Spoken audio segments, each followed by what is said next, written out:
Bonjour à toutes et à tous, c'est Hermès, j'espère que vous allez bien. Je posterai cette vidéo vendredi à 7h du matin. Pour ceux qui souhaitent boire le café en même temps, on va faire une vidéo assez rapide sur le Bitcoin, sur Ethereum. On parlera de 3-4 petites news et notamment pourquoi le Bitcoin chute-t-il. C'est une excellente question, on va essayer d'y répondre ensemble. Je reprendrai aussi un petit post d'un membre du Discord qui nous a posté une documentation qu'il avait réalisée pour les membres de son entourage, les membres de sa famille, qui est très intéressante, plutôt destinée pour les débutants. J'ai pris beaucoup de plaisir à le relire, ça m'a repris un petit peu de perspective par rapport à mes débuts, et il a été ok pour le partager à l'ensemble du Discord, et je vous l'ai mis dans l'onglet documentation, je le reprendrai juste après. On parle de tout ça, avant le week-end, on surveillera bien la clôture de la fin de semaine, et on commence maintenant. Allez, mais avant de commencer, je vous invite bien sûr à rejoindre le Discord d'Euro du Marché. On est plus de 4500 aujourd'hui sur le Discord et échanger avec bienveillance. C'est toujours quelque chose qui me surprend. Vous êtes plus ou moins expérimenté pour une grande partie d'entre vous et je trouve ça très intéressant, l'entraide en fait qu'il y a au niveau du Discord sur l'intégralité des différents salons, que ce soit sur de l'analyse chart, l'analyse graphique, les doji, Shimoki Kunkoyo, quelques vagues d'Elliott, etc.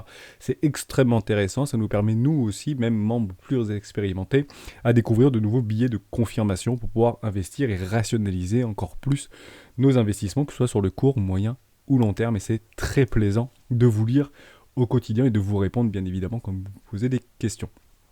Vous y trouvez à l'intérieur une petite documentation d'une stratégie que moi j'utilise et que je vous ai mis à disposition, qui s'appelle la stratégie des 4 rois. Vous le retrouverez ici dans l'onglet documentation. C'est une stratégie qui fait une dizaine de pages. N'hésitez pas à vous en imprégner ou à vous en inspirer pour que vous aussi vous puissiez trouver votre propre style d'investissement, car quel que soit ce que le marché décide, quelle que soit la direction de prix sur le court, moyen ou long terme, le plus important sur les marchés financiers, que vous soyez là depuis longtemps ou que vous venez juste de rejoindre ce monde incroyable, d'un point de vue totalement irrationnel, mais quelque chose de captivant, d'incroyable et fort en émotion, le plus important c'est d'avoir un plan de trading ou un plan d'investissement et de le répéter continuellement. Également, merci beaucoup à toi, Diffelite, qui nous a proposé en fait une petite documentation que je vous ai mis sur le drive du Discord.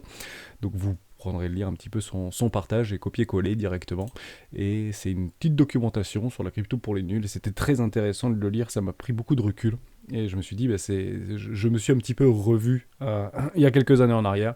Et je me suis dit et je lui ai proposé que ça pouvait vraiment être intéressant pour l'ensemble de la communauté. Et bien évidemment, il nous l'a partagé gracieusement. Donc un grand merci à toi, c'est vraiment sympa ce que tu as fait, c'est extrêmement bien documenté, j'étais assez surpris de voir la qualité du travail et des informations fournies. Prenez le temps de le lire, c'est toujours ultra intéressant.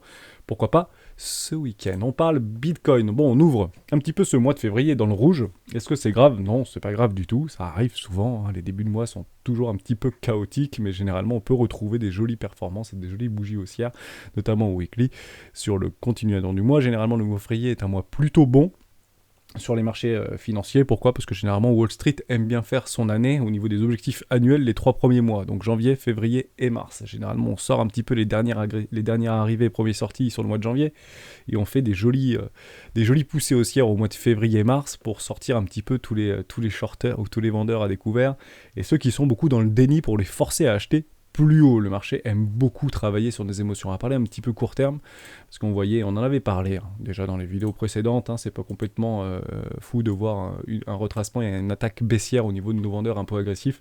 Donc on l'avait complètement vu entre guillemets, mais c'était assez probable. On commençait à avoir de plus en plus d'acheteurs sur les dérivés qui commençaient à appuyer un petit peu trop fort sur les leviers. Bon, on les fait sortir assez rapidement, et derrière on avait aussi parlé qu'on devait probablement, tôt ou tard, retester ce qu'on appelle des V-bottom, au même titre que les V-top sont menés à être retestés. Il y a pas mal de commentaires sur YouTube qui disent que c'est un peu n'importe quoi, ces adages les V-bottom sont menés à être retestés, les V-top sont menés à être retestés pour former des structures en W, etc. Alors ce sont en fait des patterns, ou des chartes, en fait, qui sont, ou des fractales, on appelle ça des fractales, qui tendent en fait à se répéter continuellement sur les marchés financiers. Et généralement, quand on voit des choses se produire et qui se répètent, on appelle ça des fractales, et elles sont souvent autoréalisatrices. Pourquoi? Parce que tout le monde voit à un moment donné T, la même chose, et se dit, bon, bah, si ça doit retester un V-bottom, alors bah, je vais vendre. Et donc ça tend à vendre sur le spot, ou vendre sur les dérivés, de la vente à découvert, qui tend à faire glisser le prix vers le bas. Et pour former ces fameuses structures, l'idée c'est qu'on ait un maximum de personnes, dans le déni ou dans l'euphorie, peu importe, mais qui voient la même chose au même moment pour pouvoir enclencher des nouveaux mouvements de prix, ou des retournements de tendance, etc. Dans des zones, bien évidemment, prédéfinies sur des retracements philologiques qu'on utilise notamment chez les rois. Donc ça, c'était très important de le dire. On avait d'ailleurs traversé ce premier arrêt. Le plus probable, quand on traverse ce premier arrêt, qu'on casse le premier arrêt, donc là c'est 618, mais c'est 382, c'est parce qu'il est à l'envers, c'est un miroir en fait, mais vous avez compris un peu le principe maintenant. Vous avez des vidéos pédagogiques d'ailleurs sur les Fibonacci de A à Z dans l'onglet les formations, des vidéos formation des rois. C'est complètement gratuit, n'hésitez pas, je crois que j'en ai mis 6, j'ai pris le temps à le faire, notamment sur les indicateurs techniques qu'on utilise, donc n'hésitez pas à aller la découvrir dans la playlist pédagogie, bien évidemment. Donc le plus probable, c'était quoi? C'était de faire un petit tour en zone de rechargement de vente logique pour repousser ce prix. Bon, on le fait un petit peu avant, tout simplement une continuation haussière. C'est un petit pullback, on va chercher peut-être le premier arrêt ici, d'ailleurs on va regarder tout de suite. Mais je reste en délit, c'est pas très très grave. Voilà, on est en train de pile travailler. Je vais le retourner comme ça, ce sera quand même plus facile pour tout le monde. Hop, voilà. Donc il est retourné, on est en train de travailler actuellement ce premier arrêt, le plus probable c'est quoi? Continuation haussière, donc le premier arrêt tient, le plus probable c'est de faire un nouveau plus haut, jusqu'à une zone de rechargement de vente logique tout simplement. Donc on attendra la clôture de la bougie. Aujourd'hui on est vendredi, donc je poste cette vidéo à 7h du matin. Je rappelle que Wall Street fermera ce soir à 10h30. Si Wall Street est euphorique et si Wall Street propose des jolies poussées haussières, généralement le lundi c'est aussi des gaps ouverts mais à la hausse, c'est très intéressant. Généralement les mouvements du marché, même sur les cryptoactifs, sont annulés le vendredi pour le lundi. Si Wall Street ouvre à la hausse et clôture à la hausse vendredi, c'est généralement une reproduction parfaite le lundi. Encore une fois, des adages, des fractales qui se reproduisent continuellement, donc on peut éventuellement les jouer, ce qui pourrait être très positif, notamment pour les marchés à risque et les marchés crypto. Tout simplement. Donc on attendra tout simplement peut-être un tout petit retour en zone de rechargement d'achat à court terme ici sur notre Bitcoin pour pouvoir faire une jolie structure. On me pose beaucoup la question sur le Discord, mais est-ce que c'est intéressant d'acheter maintenant? Est-ce que j'attends un petit peu plus bas? Alors moi ce que je préconise, après je ne fais aucun conseil en investissement, moi j'attendrai deux choses. Si je devais investir dans le Bitcoin, c'est très simple, c'est...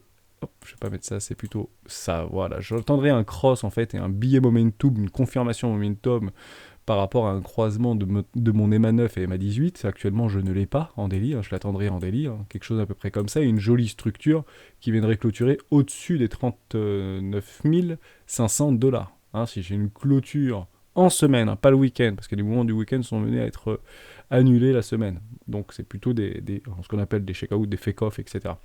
Donc j'attendrai plutôt ce type de structure, ok, peut-être un petit retracement un peu comme ça, avec un croisement et un billet pour pouvoir encadrer un trade ou encadrer un investissement, même si je suis actuellement en dehors d'une zone de rechargement d'achat long terme. Moi je commencerai à acheter du Bitcoin à 28 500 $, tant qu'on ne connaît pas de nouveaux plus hauts, bien évidemment, ou de nouvelles ATH, des nouveaux sommets, tout simplement. Donc j'espère que j'ai été clair. On va passer un petit peu Ethereum.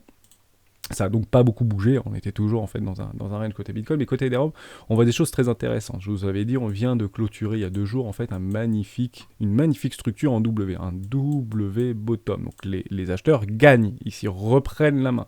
On n'a pas encore ce cross au niveau de notre billet momentum, mais c'est pas très très grave. D'accord. On attendra ce cross-là, pour les plus patients bien évidemment. On voit que sur notre MACD, on a une dynamique qui est redevenue, notre dynamique interne est redevenue haussière, et on a structuré un W derrière une trendline, on en avait parlé dans la vidéo d'avant-hier, par rapport à notre RSI, l'OBV redevient croissant, les capitaux rentrent dans ce marché, et les volumes sont de plus en plus croissants, et on structure même des W sur nos volumes sur Ethereum. Donc c'est très intéressant d'observer ça. Actuellement, les plus patients attendront quoi? Tout simplement un cross de nos deux EMA. Pourquoi pas? Mais après, vous avez plein d'indicateurs techniques qui peuvent vous aider. L'idée d'un indicateur technique, c'est pas de prédire l'avenir ou c'était pas d'anticiper un mouvement de marché. L'idée d'un indicateur technique, lorsqu'il rentre dans vos conditions de confirmation, c'est d'encadrer un investissement ou d'encadrer une décision, une position. On encadre tout simplement une position, un setup de trading, etc. Ça sert clairement à ça les indicateurs. Et on essaye d'aligner un maximum de planètes. Généralement, on utilise entre 2, 3, voire 4 indicateurs techniques maximum. Parce qu'après, en fait, il y a des contre-indications à utiliser trop d'indicateurs. Puisque s'il y a trop de billets de confirmation tue les billets de confirmation. Moi, j'utilise plutôt MACD, les croisements EMA, et beaucoup l'order flow et l'order book pour essayer de délimiter des poches de liquidité logique et des retracements Fibonacci, bien évidemment, tout simplement.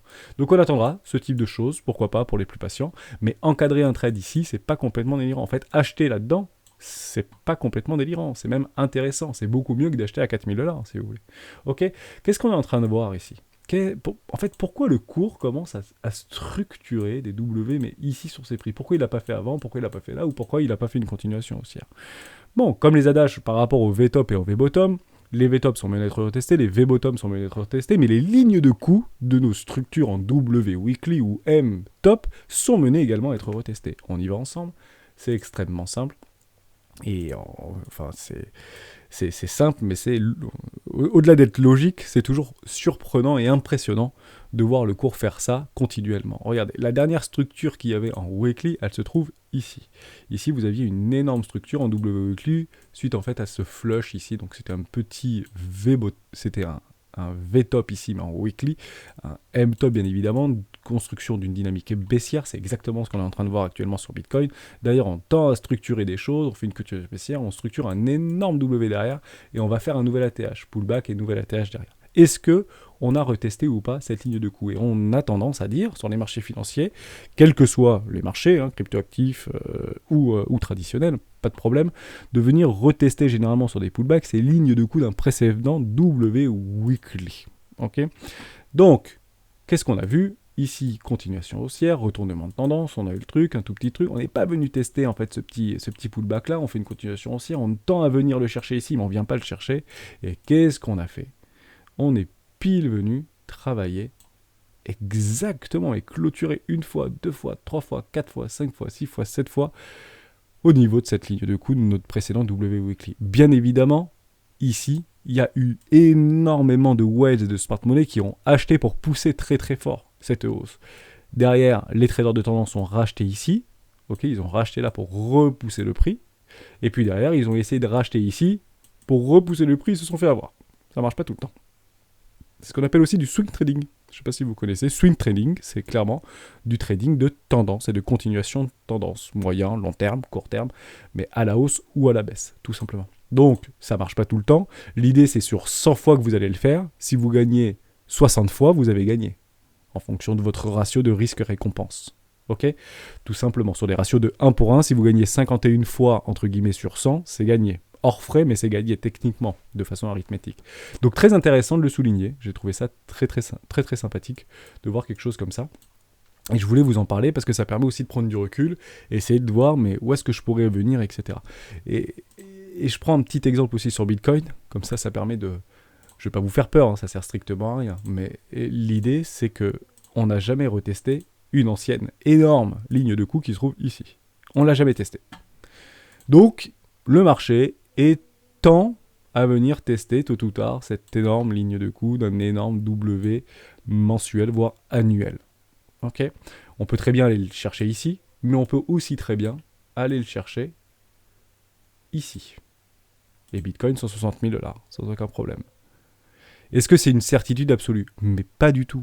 Il n'y a aucune certitude sur les marchés financiers. C'est pas 100% du temps, on ira chercher ces lignes de coût, etc. Au même titre que les gaps. Je ne sais pas si vous utilisez les gaps. Les gaps CME, alors sur le Chicago Mercantile, vous savez, depuis 2017, décembre 2017, le CME a ouvert la porte en fait au Bitcoin pour pouvoir parier et investir directement sur le Bitcoin pour les institutionnels. Donc c'était une excellente nouvelle. Les excellentes nouvelles qui dépassent l'entendement sont généralement signes de top de marché. Provisoire, mais top de marché quand même. Et on a vu que notre CME a été venu combler notre gap de juillet 2021. Donc je l'avais pas enlevé, vous voyez cette petite mèche, ch'touk. Allez, on a comblé le gap, on le supprime. Et on tend à dire que 90% ou 80% des gaps CME sont menés à être retestés tôt ou tard. Il y en a un tout petit ici de janvier, juste ici, donc aux 41 000 $. Je pensais qu'on allait le chercher beaucoup plus tôt, on n'est toujours pas venu le chercher. Mais derrière, il y en a un paquet en bas. Il y en a 1, 2, 3, 4, 5, 6, 7, jusqu'à 3 300 $ le dernier. Donc si on part du principe que 80% de ces gaps sont menés à être retestés, bah, techniquement, ça nous fait venir un Bitcoin à 10 000 $. Ce qui n'est pas complètement délirant, parce que 10 000 $, c'est bizarre, c'est exactement notre ligne de coût de notre précédent W annuel. Est-ce qu'on viendra le faire tôt ou tard? Je ne sais pas. Je n'en sais rien. En tout cas, lorsqu'on viendra, si on vient, et si on tend à venir se garer et travailler dans une zone de rechargement de vente ou edge position logique, il est évident qu'ici, il faudra prendre des décisions, de savoir soit prendre massivement des profits, soit alléger très fortement son capital, soit hedger sa position à travers des outils comme les shorts ou les contrats, les ventes à découvert ou les options. On en reparlera d'ici là. On a le temps, je ferai une vidéo et un tutoriel là-dessus sur comment moi je protège mon capital, notamment sur les cryptoactifs. Mais c'est clairement ici que je prenais une décision parce que rien n'empêche, derrière le Bitcoin, de faire quelque chose comme ça. Ok ? Le fameux Dead Can Bone numéro 2. Ici, Dead Cat Bond, le rebond du chat mort. Hein, tout le monde voyait le Bitcoin à 20 000 $. Bah ici, on va peut-être avoir exactement la même chose, mais cette fois-ci, ce sera la bonne. Parce que comme on vous a eu une fois avec le truc, il est reparti, bah probablement que ici, tout le monde va dire, mais non, ça va repartir comme d'habitude, et ben non. Ok ? Mais on y revient dire, on n'y est pas. Voilà pour ça. Donc toujours dans ce range, on sort quand même et on tend à sortir de ce range, notamment sur Bitcoin et sur Ethereum par le haut, donc c'est plutôt positif. Et également, on remarque sur notre order book des choses très intéressantes. On m'avait posé la question, est-ce que sur OKEx, il y a encore ces ordres, plus d'1 milliard de dollars sur notre order book? Moi, j'utilise Trading Light. C'est en fait, ça répertorie tous les carnets d'ordre au niveau des exchanges qui sont pris en fait en ordre limite, donc qui sont visibles puisqu'ils sont positionnés dans le temps, tout simplement. Donc ils ont été positionnés en juillet dernier, ceux-là. Ils y sont toujours. Ils attendent patiemment d'être fil. Et on tend à dire que généralement les ordres de OKEx tendent à être fil. Donc on attendra patiemment. Il y en a beaucoup, il y en avait énormément ici. Ça a été fil. Derrière, ils ont repris peut-être probablement des profits. Mais ça vient souvent venir les travailler, ces ordres-là. Donc peut-être un Bitcoin à 30 000 $, venir mécher à 30 000 $ dans un flash crash ou un black swan qui durera que quelques jours peut-être, ou quelques heures, qui sait, venir fil ces ordres ne serait pas complètement délirant, puisque les Asiatiques ont suffisamment de monnaie pour pouvoir faire à peu près ce qu'ils veulent avec le cours, et pourquoi pas venir fil ces ordres-là. C'est une très bonne question. J'ai quand même vu, donc rien n'est impossible en réalité, j'ai quand même vu sur Deribit quelque chose de très intéressant. Je voulais vous en parler. Je vais tout effacer, je reprends un petit peu l'explication. Hop. Sur Deribit, c'est rare de voir en fait des agglomérats sur les ordres, sur les carnets d'ordre. Et ici, il y a un énorme cluster d'achats qui attendent. C'est des millions d'euros qui attendent ici actuellement. Donc voilà, 1300. On va zoomer, ça marche ou pas? Des fois ça marche, des fois ça marche pas. Je le vois pas. Donc c'est à peu près 1 million, 1 million, 1 million, 1 million, 1 million, 3, 1 million 5, etc. Donc là, vous avez en fait un agglomérat d'ordres qui attendent patiemment. Et au-dessus, vous avez rien. Voilà, c'est vide. C'est complètement vide. En somme, le cours peut très bien faire shtouk assez rapidement pour le coup pour revenir à 56 000 $. Mais en l'espace de quelques jours. C'est pas complètement délirant. Si les cartes des notes sont, ce qu'on appelle les cartes des notes sont fins ou sont vides, bah parfois ça peut aller très très vite pour aller chercher d'autres ordres qui attendent un peu plus haut. Donc on voit un agglomérat d'ordres d'achat qui attendent patiemment. La dernière fois que j'ai vu ça, de façon aussi claire, j'ai envie de dire, hop, pardon, je vais partir, c'était exactement ici. Voilà. C'est exactement là que j'avais vu la même chose. Ce qu'on voit ici, c'est assez similaire à ce qu'on voit là. Et on n'était pas venu les fils, ces ordres. On avait fait une continuation haussière. Parce que juste au-dessus, c'était très très fin. Vous voyez, on peut envoyer du très très lourd en quelques jours et de faire des jolies poussées haussières. D'accord? Donc si vous voyez des jolies poussées haussières, je vais tout effacer. Mais ça permet en fait de vous prévenir. Si vous commencez à avoir des trucs comme ça, ne shortez pas ce marché. C'est un TGV qui part, c'est short squeeze, vous serez pris dans la machine à laver. Donc vous attendez patiemment et vous attendrez éventuellement des structures, tout simplement. Et elle tend à venir à être cherchée, regardez, on revient chercher parfois les 0,618 ici, bon des fois continuation baissière, mais on viendra probablement rechercher tôt ou tard des choses comme ça. Ok, soyez patient bien évidemment et attendez bien vos structures. Mais si on vient clôturer sur Bitcoin, toujours pareil, au-dessus des 39 000 $, c'est très positif. Donc voilà, je voulais vous montrer ça parce que je trouvais ça intéressant. On n'était pas venu les chercher ces ordres-là. Ces ordres-là, on n'était pas venu les chercher. Et ces ordres-là, peut-être qu'on ne viendra pas les chercher. Qui sait? Je ne sais pas. Ok? On va regarder sur Bitfinex parce que j'aime bien regarder sur Bitfinex aussi. Voilà, on n'était pas venu chercher ces énormes ordres qui avaient été complètement enlevés ici. Donc peut-être, j'avais dit que ces ordres peut-être avaient été rachetés sur le marché, des ordres marché juste au-dessus pour ravaler cette bougie-là. Donc beaucoup de personnes sur Bitfinex avaient probablement racheté ici du Bitcoin. Les queues sont menées à être mangées, elles ont été mangées ici. On fait un retracement, donc capitulation extrême. On est complètement dans le noir et on peut poser des bottoms assez tranquillement. Ici, il y a des ordres qui attendent au-dessus, un peu aussi qui attendent en bas, mais beaucoup moins que des Deribit. Je trouvais ça intéressant de vous en parler. Au niveau du sentiment de marché, je vais y aller rapidement. Sentiment de marché, après on viendra sur Coinalyse. Le scalpet, on est dans l'extrême fear, donc c'est clairement dans l'extrême peur qu'on tend à poser des bottoms, c'est pas dans l'euphorie qu'on pose des bottoms, dans l'euphorie on pose des tops de marché, et on fait mal à des personnes qui sont en levier, et dans l'extrême peur, on fait généralement mal aux émotions, mais c'est ici qu'on va poser des bottoms, et en plus la saisonnalité est plutôt de notre côté, puisque l'on raconte sur les marchés financiers depuis 70 ans que les bottoms se posent en hiver pour faire de jolis rallyes au printemps. Attendons patiemment nos structures et nos confirmations. Je passerai rapidement sur Cognalise, parce qu'on commence encore à shorter ce marché. Voilà, on ne veut pas voir ce prix monter, hein. On voit des petits rebonds ici, et il y a une vraie volonté, vous voyez ici, ces petits rebonds qu'il y a ici, hop, et là vous voyez que ça passe vite dans le funding positif, ça veut dire que assez rapidement on a tendance à acheter la hausse. On veut se précipiter à levier, à faire des leviers x10, x20, etc. Mais pourquoi on voit ça ? Pourquoi il y a des gens, en fait, dès qu'on voit un petit peu des bougies vertes, on voit tout de suite le funding repartir et on essaye d'appuyer sur des leviers parce qu'on avait fait des leviers x5 et puis maintenant on fait plutôt des leviers x10, x15 sur les contrats futurs. Pourquoi ? Parce qu'on est dans une dynamique actuellement, dans une forme de capitulation, de se refaire. Et on a envie de se refaire. Pour se refaire, on veut se refaire généralement plus rapidement, donc en mettant plus de leviers. Et c'est très facile pour les market makers de chasser ces poches de liquidité avec des bougies assez... pas puissante, parce qu'elle n'est pas très très puissante, mais des bougies qui font mal. Voilà, ça fait un petit peu mal. Hop, on va chercher sous les précédents lots d'une précédente structure, et on se gare ici. Vous voyez, hop, juste en dessous des précédents lots. Je suis en 2 heures ici, hein, donc c'est très très peu. Hein. Mais vous voyez, dès que ça commence à partir, tout de suite, les acheteurs sont punis, immédiatement. Ah. Donc on a une vraie volonté aujourd'hui de sortir un maximum de personnes pour ne pas faire rentrer les gens dans le train. C'est exactement la même chose. Vous savez, un marché monte avec un minimum de personnes, mais descend avec un maximum de personnes. Incroyable, mais ça marche depuis 100 ans et ça fonctionne très bien depuis les 100 dernières années. Imaginez que des banques, des investisseurs, des whales, de la smart money ont décidé de faire monter ce marché. Avec leurs fonds illimités, ils peuvent balancer Bitcoin à 150 000 $ sans grande difficulté. Encore faut-il qu'ils le veuillent. Mais si vous avez décidé de faire ça, quel que soit le contexte de marché, quels que soient les mouvements, quelle que soit la technique que vous avez sous les yeux, hein, quelles que soient vos croyances également, c'est très important. Et bien en fait, le marché mettra tout en œuvre pour, dès qu'il y a des personnes qui montent dans le train à fort levier, de les faire perdre tout de suite. Donc dès que vous rentrez dans le train, vous prenez un coup de pied aux fesses et vous sortez du train. C'est exactement ce qui se passe. En fait, on le voit très très bien ici. Ici, il y avait des gens qui montaient dans le train. Tac, ça monte dans le train, ça monte dans le train, ça monte dans le train. Et vous voyez, hein, tout de suite, ça revient dans le positif. Hop, on sort tout le monde du train. D'ailleurs, on repart. Les stops sont évidents. Je vais zoomer, vous allez bien le voir.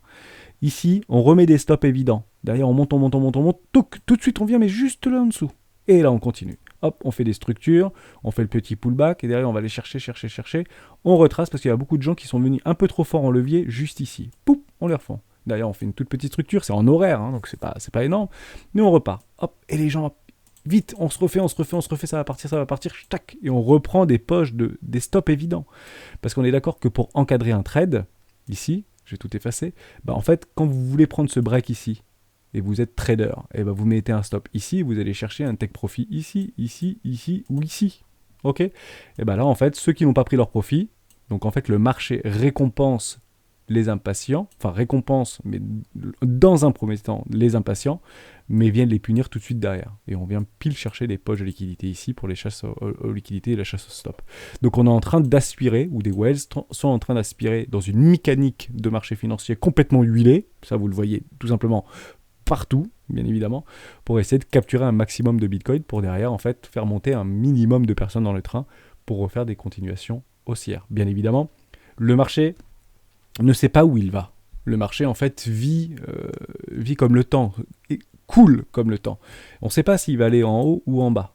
Par contre, ce qu'il aime bien, c'est d'aller chercher des poches de liquidité qui sont évidentes, et là où le marché, et par rapport aux market makers, aux exchanges et aux personnes qui sont derrière, qui tirent un petit peu les ficelles, donc finalement les plus riches, ceux qui guident un petit peu ces marchés, iront naturellement là où il y a le plus d'ordres qui vont se positionner en termes de rentabilité pour eux. S'il y a plus de liquidation de short à aller chercher ici, le marché fera ceci. S'il y a plus de liquidation de longues, donc d'acheteurs agressifs à venir chercher ici, le marché fera ceci. Mais actuellement, est-ce qu'on sait s'il y en a plus ici ou plus ici ? On attendra les agrégations, on attendra quel est le sentiment de marché. Si on vient ici et on a de plus en plus de shorters qui se mettent là, bah à ce moment-là, le marché va probablement faire ceci. Ok ? Tout simplement.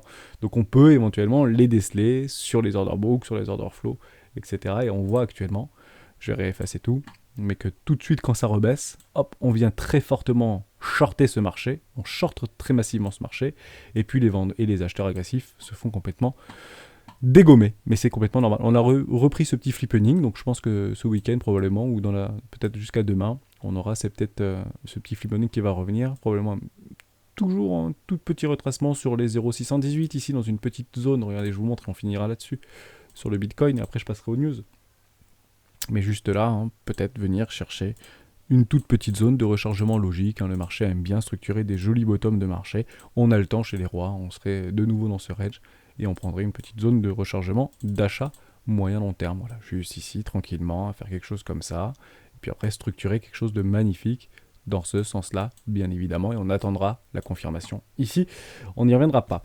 Il y a eu un hack sur Ethereum, sur Solana, pardon, par rapport au WETH, plus de 300 millions de dollars qui ont été hackés dans la nuit d'hier.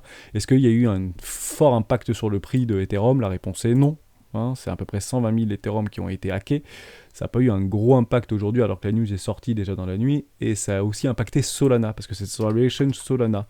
Donc Vitaly Buterin nous dit encore qu'il faut arrêter de faire de l'interop parce que ça crée en fait des comment on appelle ça, entre les ponts en fait d'interopérabilité entre les différentes blockchains, ça crée des failles de sécurité tout simplement. Et ça n'a pas loupé, les hackers qui attendaient patiemment, ils se sont fait tout simplement rincer. Donc Sol a reperdu un petit peu, je crois, mais dans une dynamique baissière, ça s'est pas effondré non plus, quoi. On reste quand même, on est en train de structurer des choses sur Solana, il y a des W qui sont en train de se former, on va faire un petit pullback, on a perdu 10%. Moi je me fais hacker sur ma blockchain, c'est pas 10% que tu perds, généralement c'est 50%, quoi. Là c'est une capitulation. Si vous regardez actuellement Orpea, on pourrait y revenir pour ceux que ça intéresse, mais là les vendeurs à découvert sur Orpea qui ont mis en place des actions massives de short sur l'action Orpea du groupe sur les maisons de retraite de luxe. Donc à voir un petit peu ce qui va se passer sur Orpea, mais il faut pas aller là-dedans. C'est comme Hertz, pour ceux qui se rappellent d'un petit peu de l'action Hertz, quand ça avait annoncé sa liquidation judiciaire ou sa mise de sauvegarde à ce moment-là. C'était 6 mois après le premier confinement en France. C'est une boîte mondiale, bien évidemment. Mais des gens avaient acheté l'action et se sont fait rincer. Et quand tout le monde disait, bon ok, c'est mort, ça remontera jamais, le machin, il a pris 250%. Et puis après, quand tout le monde a dit, mais si, on avait raison, c'est maintenant qu'il fallait y aller, il a reperdu 70%. Bon, vous avez compris l'idée. Il ne faut pas aller sur ce type d'actions qui sont en fait trop pris dans les émotions. Nous, ce qui nous intéresse, c'est plutôt des actions qui sont un petit peu en train de latéraliser, qui structurent des choses très intéressantes, où il n'y a ni de bonnes nouvelles, ni de mauvaises nouvelles. Une action qui bouge et non pas une action qui brille, que ce soit à la hausse ou qui brûle à la baisse, bien évidemment. Orpea, Hertz, etc. Ce sont des actions qui brûlent, il ne faut pas y aller. Bien évidemment, il faudra bien attendre des jolies structures si ça vous intéresse, puisque les prix sont bien plus intéressants qu'il y a encore 3 mois en arrière, vous l'imaginez bien. Mais pour moi, côté Solana, l'impact de cette news des 300 millions de dollars, c'est beaucoup d'argent. Je suis tout à fait d'accord. On attendra peut-être dans l'heure qui suit le hack qui a dit finalement c'était un ange, il a rendu l'argent pour dire voilà, il y a une petite faille de sécurité, il va prendre 3 millions, tout le monde sera content, et de toute manière probablement qu'il ne pourra pas utiliser ces Ethereum qui ont été dérobés. Tout simplement. Et d'ailleurs il y a eu aussi un mouvement de 40 000 bitcoins il y a 2 jours également sur le dark là, des bitcoins qui avaient été identifiés volés. Donc les hackers souvent en fait font des mouvements et déplacent des adresses juste pour créer des émotions, pour dire il y a eu 40 000 bitcoins qui ont été déplacés d'une adresse à l'autre, donc ça va cracher. Si on les bouge, c'est que ça va cracher. Non, c'est juste du FUD, parce que derrière ils s'en mettent plein les fouilles, et de toute manière ils ne pourront pas les vendre sur les exchanges, ils se feront rattraper. On y verra bien évidemment. Pourquoi Bitcoin chute ? Très bonne question. On va répondre à cette question. Enfin, on va même pas y répondre, il faut juste aller sur Capital. Et Capital a fait une petite actu très intéressante sur les clés pour comprendre la chute du cours du Bitcoin. Vous pouvez le lire, c'est intéressant, mais vous allez tout simplement rien apprendre. C'est la crypto-monnaie suit la bourse, oui, c'est un risk on jusqu'à preuve du contraire, difficile de jouer la valeur refuge, on le voit bien sur les graphiques, le Bitcoin malheureusement n'est pas une valeur refuge au même titre que l'or, même s'il tend à le devenir par rapport à son protocole et à son fondamental. C'est clairement l'idée d'une réserve de valeur et de l'échange de valeur peer-to-peer sur un protocole décentralisé, donc ça tendra à le venir. Et ensuite, il nous explique que le niveau d'adoption des crypto-monnaies par rapport aux difficultés entre les professionnels, les comptabilités, la fiscalité, c'est toujours difficile. Et par rapport aussi aux Américains qui sont en train de réguler le marché, donc attention à ça, ça peut avoir un impact néfaste sur les crypto-actifs, etc. Donc en fait, c'est très intéressant à quel point la technique et ce qu'on voit en fait sur les marchés financiers on voit pas du tout le pourquoi en fait pourquoi ça chute. Moi je peux vous dire mon avis de pourquoi ça chute, c'est très simple, c'est que ici le train était tellement rempli de personnes à levier qu'on peut pas faire gagner 90% de la population, quoi. C'est pas possible. Vous imaginez bien que c'est quand même plus facile de porter un sac de 1 kg qu'un sac de ciment de 50 kg. C'est exactement la même chose. Comment porter le marché et faire des explosions à la hausse pour aller traverser la stratosphère si en fait sur le dos vous avez 5 sacs de ciment de 50 kg. C'est impossible. Par contre, si tout le monde est dans le déni comme ici, c'est très facile de faire pumper un marché. Parce qu'en fait là, les sacs de 50 kg, mais c'est sur la tête des vendeurs qui sont. Vous avez le sac sur la tête. Vous ne l'avez pas en train de le porter. Donc c'est très facile d'avoir un sac sur la tête et de partir à la haut pour les market makers ou pour les investisseurs pour aller choper des poches de liquidité, bien évidemment sur des vendeurs à découvert. Toujours un peu technique, vous avez le lexique qui est de plus en plus fait sur le Discord. N'hésitez pas à aller aussi le télécharger, onglet documentation. Et on finira sur 2 choses, un peu dommage au niveau des news. Et on fera une super vidéo sur les tops des cryptoactifs des membres. J'en ai une dizaine que j'ai listé. J'y viendrai. Théol, Benoît, Slavie, Jérôme, François, Théo, tout ça, on va y revenir. Je vous ferai une vidéo ce week-end sur le top 10 ou top 15 des cryptos des membres. N'hésitez pas à nous les laisser dans les commentaires. Et je les regarde, je lis tous vos commentaires sur YouTube. Tant que ça dépasse pas la centaine, j'arrive encore à les lire, rassurez-vous, très rapidement, mais je les lis, et donc merci beaucoup pour ceux qui me laissent des commentaires et ceux qui s'abonnent à la chaîne, bien évidemment. On finira sur de news. Facebook qui renonce à Diem, vous avez dû peut-être le voir passer. Facebook renonce son projet de monnaie numérique. Est-ce qu'il y a eu un impact ou pas depuis le début du mois sur le marché? Non, c'est très faible en fait, ce qu'il y a eu comme impact. La news a complètement été pricée par le marché, mais il y a très très longtemps, en réalité. On a pricé cette news-là comme quoi Facebook n'allait pas lancer sa crypto-monnaie. Le marché avait déjà complètement digéré cette information-là, donc il n'y a eu aucun impact réel sur le marché.